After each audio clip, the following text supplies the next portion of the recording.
What's up, everybody? Welcome to another episode of Cameraman Frank TV. It's your boy, Ramil the Deal, and I'm here with the talented seamstress, the goddess of fabric, Jordan. How you doing today, Jordan? Great. You great? Yeah, you know. Chilling? How are you, babe? You know, I'm good. A little hungry, but I'm always hungry. You know, I'm a fat boy. Same. But you know, you was able to fit me in these nice threads, even though I am pretty fat. I like it though. What really inspired this? So the whole burlap, I thought it was pretty interesting when I saw it at first at the fashion show. You was debuting it at. Thank you a lot. Tribe is pretty much just about exactly what the word is. It's about bringing people together. It's about unity. It's about earth tones, natural colors. That's me. So if I were to pour myself out into garments, this is exactly what would come out. Okay. Now, the burlap though is interesting. What made you kind of choose this material to go with the other fabric though? Because it seems like kind of like a little stretchy material a little bit. So what kind of? I've been dying to work with burlap forever. Not until I came to this class was I able to actually utilize my ideas.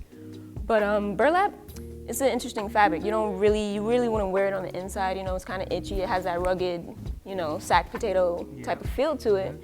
But I've been wondering, like, how can I incorporate it? And it's just unique. That's just what I went for. I figured out pretty much how to use it, and I'm happy with what came out. You just need to, you know what I'm saying? You need to hurry up, get this line out there in the store so I can actually buy it. You feel me? Put other people onto it too. I noticed you said you've been dying to work with burlap for a while, so that means for a while I'm assuming you've been doing this before you got here. Yeah. How long would you say you've been interested in fashion and stuff like that? I've been in the course for about a year, but I've been trying to learn to sew for 2 years. For 2 years? Yeah. Learning how to sew? Yeah. Okay, and before that, were you doing fashion stuff too, like kind of drawing, or you just one day? Yeah, I used to model. I used to be behind the camera. I used to be in front of the camera, networking events, been to like fashion weeks, walked. Okay, so you've been doing fashion for about like a couple years, huh? About 6, 7? I love it, yeah. Okay. It's about my industry, almost 10. Almost 10, wow, okay, that's a decade in, all right. So you started young, you're still young, so you still got a bunch of time to go and stuff.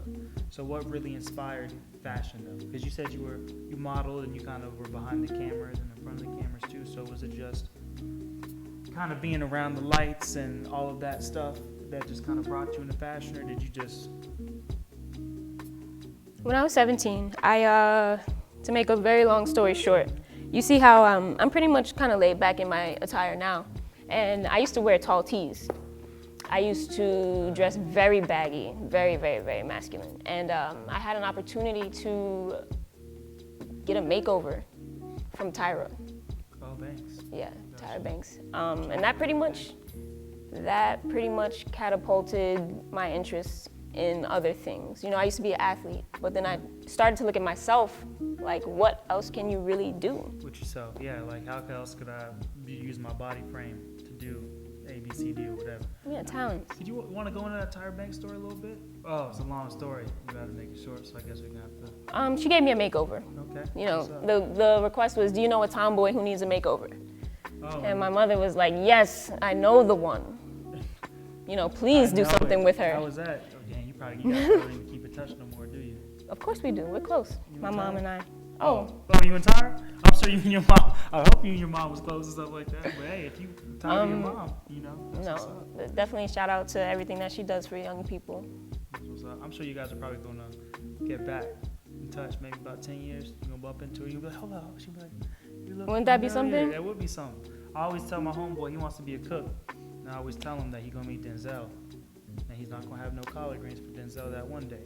But a couple years later, Denzel gonna be like, oh, he gonna be at the same movie, and Denzel gonna be like, you got the collard greens for me today, so you already know. And they're just gonna be friends from there. Yeah, I'm really big on that. Like the law of attraction really works. Like 6 points of separation is probably even smaller now. Like people could do whatever they really, really want to do and work toward. And they say, talking to a homeboy of mine, he says all you really need to know is 6 people, because if you know 6 people, they know everybody. And he was kind of explaining that network to me. He's like, okay, you have a small person, like a local person in New York, right?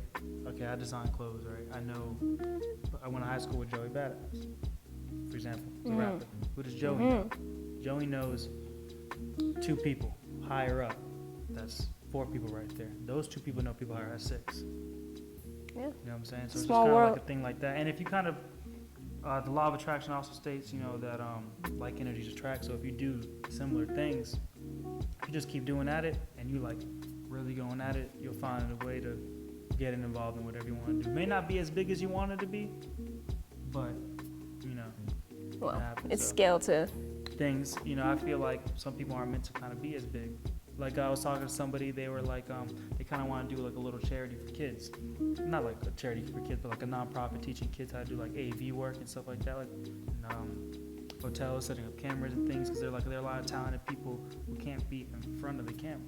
It's like there's not a lot of everything that doesn't happen in front of the camera. It's always the stuff that happens behind it that makes what is in front of the camera look so good. Absolutely. You feel me? Just like how I'm sure when you see them finished outfits, they'll know about like the thimbles you was wearing on the tongue, all the little pricks and needles and all that too. You know, it's a progression time thing. So could you kind of talk about where you're at now? What you say in your fashion career? Do you have any plans for after you finish school? Oh man, I really just want to work as a tailor. Mm-hmm. You know, there's something really gratifying to me about people being able to fit their clothes well. And that's it. That's what I want to spend the next 20, 30 years doing. It's helping people look their best. Gotcha. I feel you. You know, especially I'm a woman who wears masculine clothes. Mm-hmm. It's not easy for me to fit automatically.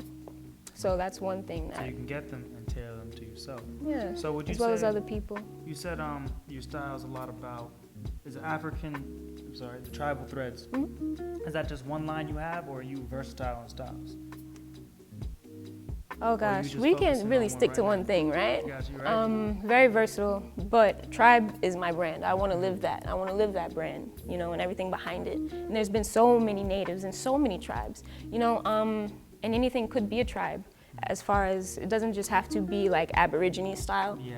but You got the Native American tribes. Ooh, a Native American line would be clean. yeah, right? Yeah, it'd be nice. Or go back all over the world. Exactly. You could know, have a celebrate Trail of Tears line cultures. for 'em. Yes, because I see you got the Chinese style right here with it too. It's called tribal threads. So you got a bunch of different tribes. Like the what? You got Aztec tribes, Samoan tribes. You got literally a bunch of stuff too. You might be able Exactly. to bring bring it back like the BC to the AD right now. I like it. I like it. that. Okay. So as far as you know, where you see yourself in 20 years, where would you, or 10 years so far? Because you know, you said it's been a decade, and look at where you're at now. You see, in another decade, would you be able to have bigger things going for you? I'm just gonna work always. Mm-hmm. You know, as long as his heart is beating, I will be working. And that's pretty much what I am about. You know, so much grows and becomes, you can water so many different minds and ideas and seeds off of creativity. And that is maybe what I am just here to do. Yeah, it's just how Tupac said. He's like, I may not be the seed, but I do want to spark the seed that is gonna grow. So Exacto. that could, you know, you could have like the most famous person, like, you know, I'm the way I'm at now, because, you know, Jordan too. You know, she helped me out with my clothes and everything like that. But you do tattoos too, and not just clothes. How'd you get into tattooing? Tattooing was amazing. I actually got into tattooing while I was modeling, because you know you need a lot of money to go on go-sees and always buying makeup and such. So I was in college, actually playing college basketball at New York City Tech. Okay. Yeah, you from the NY. hmm And there was this tattoo shop I would always pass by, and it was like this basement. And I went downstairs, and there was a dragon painted all over the wall. And once I met them, that was my first career artistically. I got my license, and everything from there is history. So clothes is a way of expression, but definitely so is tattoos. You know, tattoos is something permanent. These stick on you. These will be with you forever, you know, down to your bones after you die. And there's just something very nostalgic about that. And we tell stories through our tattoos, we tell stories through our clothing. I agree too. I think there are definitely a few tattoos I want to get as well. But when I look back at the whole historical fact of tattoos, they've had tattoos for. Warriors used to have tattoos to show like their ranks. It'd be like and tribal tattoos too, to be like, what tribe are you from? We all look the same. Yes. I see you got the tribe tattoo there. You could probably have a little dope tattoo fashion boutique in New York on a nice corner. Right? Come get alterations and then at the same time get a And tattoo. you get a tattoo. Well, you could get a tattoo and be like, yo. Let's not put that out there if that's an original Oh, idea. Yeah. You know, don't do that. Don't worry about it. Don't worry about that. But any way we can contact you at all? To get some things done, custom fits, tattoos, whatever. Facebook, Instagram, Twitter, Snapchat, cell phone number. You want to give that out? You know, people be thirsty out here. I don't know if you want to give out the cell. No, I don't want to give out any information. Okay, no problem. Shout out to the Lit crew. Big ups to the Lit crew. I appreciate working with y'all. I appreciate y'all taking me on.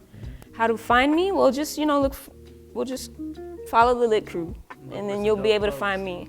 Look for some dope clothes. You know? Well, Jordan, you know, it's always Thank good you, talking sir. with you and rocking with you. We'll see you guys next time. It's your boy Ramila the Deal. You already know what it is. Stay active, stay progressive. Just keep doing what you gotta do. Yeah. Till next time. I lied. It wasn't really.